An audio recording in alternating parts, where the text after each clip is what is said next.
Welcome to the Sound in Marketing Podcast. I'm your host, Gina Isham, owner and founder of Dreamr Productions and Sound in Marketing Learning. I create, consult, and educate individuals and brands on the power of sound in marketing. In this season of the Sound in Marketing Podcast, we'll be focusing on the thoughts and theories and musings that I've formed over my years of experience in sonic branding and sound marketing. If the content in these episodes inspire actionable ideas for your company, don't hesitate to give me a call. This is what I do. This is what I know. I make sound on purpose. Now onto the show. This episode we'll be discussing, what does a black t-shirt sound like? So here's the question. How do we describe a black t-shirt with only sound advertising? We can describe a black t-shirt in a lot of different ways. It can be described by texture, hue, and collar style, to name just a few. But what if we were to describe what it sounds like? What is sound advertising? I worked with a company called Adsonica for about a year, and they had strategically aligned themselves with a very unique opportunity within e-commerce, where finding a product sound is now a viable option. Adsonica is a sonic marketing tool that allows you to embed audio into an image file. Its patented technology allows for a no-coding option that then compresses those media deliverables into a formatted package, ready for upload to any of the major advertising third parties, such as Google, Facebook, and LinkedIn. The technology is groundbreaking and holds a plethora of potential for advertising options, one of which being e-commerce. Adsonica specifically became an official app in the BigCommerce marketplace a few years back. So how can we optimize sound through an e-commerce storefront? Remember when you were on Target.com last week and you were searching for a black t-shirt? So you searched black t-shirt. From the picture alone, no plain black t-shirt is particularly astounding. A t-shirt is a t-shirt is a t-shirt. There are just so many angles you can photograph before there's nothing left to show.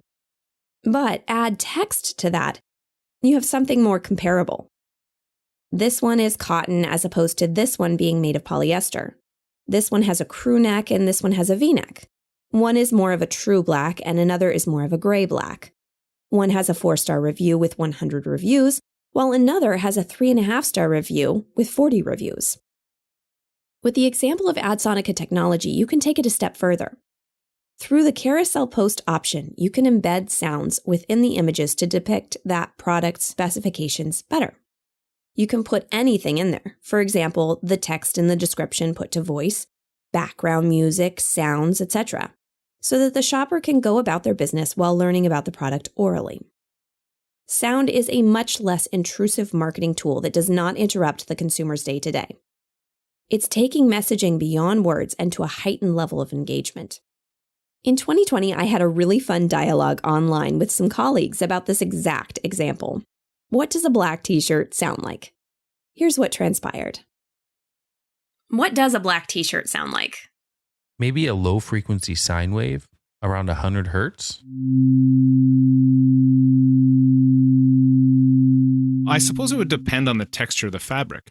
I think the rougher the texture, the more harmonics would be present.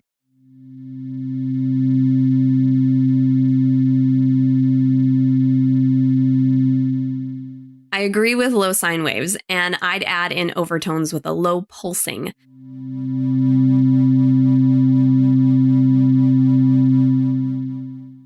Black is strong and confident, but laid back from my thoughts in my head. The texture definitely would play into this too. Cotton would be more neutral and calm, while corduroy would have more edge and be a bit more aggressive. So maybe a black leather jacket could sound like an electric guitar run through an orange amp or some sort of distortion pedal.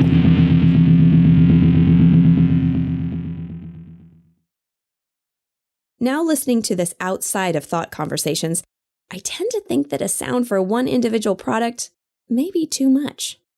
What do you think? However, the point I'm trying to make is this. Sound advertising doesn't just have to be specs and stats. It can actually be more creative when you think of it outside of words and copy. Imagine, if you will, this scenario. Keep in mind, this is all speculative, as I don't believe it's an option just yet. You are a new e-commerce boutique brand. No one has seen you yet, other than your homepage. But now you have this option of turning your images into image audio files and uploading them in a way that a smart speaker or a screenless shopping experience device could speak your product. Alexa, take me to Stan's Fans. Would this give you an edge, or at least an equal opportunity alongside a brand like Target, if you had a space in the voice-first technology world? What if you were to discover that space before Target does? Again, this is not possible yet, as far as I know, but what if it were? I truly believe it will be, that it's just a matter of time. So if you are a forward thinker and you want to get into the voice search space and v-commerce, sound advertising might be something to explore further. But at the same time, you don't want to add to the noise of information being presented. Is the sound functional, or is it just noise? The question we need to ask when talking about this is, what is the function of that sound? Is it useful? Is it adding to it? Or are we just doing it because we want to reinforce the argument that sound is important? To me, that is the foundation of all sound on devices. It has to serve a function. Otherwise, it's just adding to the noise. As a product sound designer, the first thing I think about is, do we need this sound and why? Is there a function? Is there a utility? In sonic branding, the utility is building brand equity and trust. I worry about the future of virtual reality and virtual spaces and virtual places, because now you have 100% attention from the user's ears. They can't close them. You can close your eyes even in virtual reality, but the user is going to be bombarded by sounds. Using sound more granularly in products, like the black t-shirt example, might not be the utility that users actually need. When you add a sound for a particular t-shirt, that's not scalable. What does the user actually need? How much is too much, and what is going to overstimulate, and how can we help people to better absorb their experience in these virtual places? We need sonic peace. People need to have a gentle soundscape to really experience the world that they've chosen to get into. Voice-first technology creates a unique opportunity to market differently. And seeing as post-COVID is different, it's massively important for companies such as e-commerce to pay attention to what voice and sound has to offer. With brick and mortar functioning in a much different way than pre-2020, those that have goods to sell need to be seen. However, sight isn't the all-ends-all of shopping nowadays. Before COVID, smart speakers and smart technology was just starting to see a rise. I can tell you from an insider perspective that amidst COVID, it has boomed forward at an exponential rate. What was already predicted to be the technology to watch has accelerated all expectations, and companies are not just watching, but implementing said technology into their advertising. But like my friends said earlier, we need to be mindful of the sounds we are making. What purpose does it serve? Because sometimes silence is golden. Take this opportunity to heart, but don't turn it into more noise. If you do, then I think you've missed the point.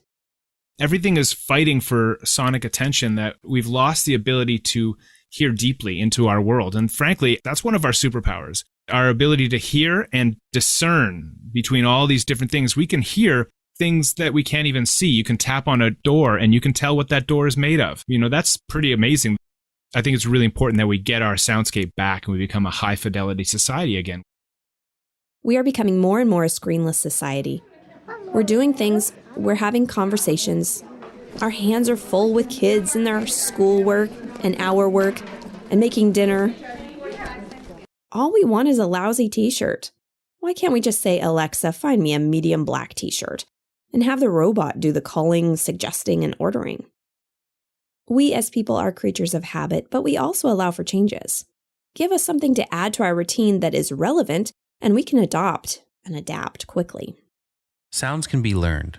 In the example of the black t-shirt, tones could be memorized, guiding them, giving them the utility that they need to help them figure out which black t-shirt they want to buy.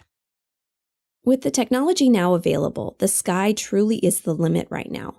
There is so much space for creativity and discovery in sound advertising that we can't possibly rationalize it all right now. But we can dream and we can experiment.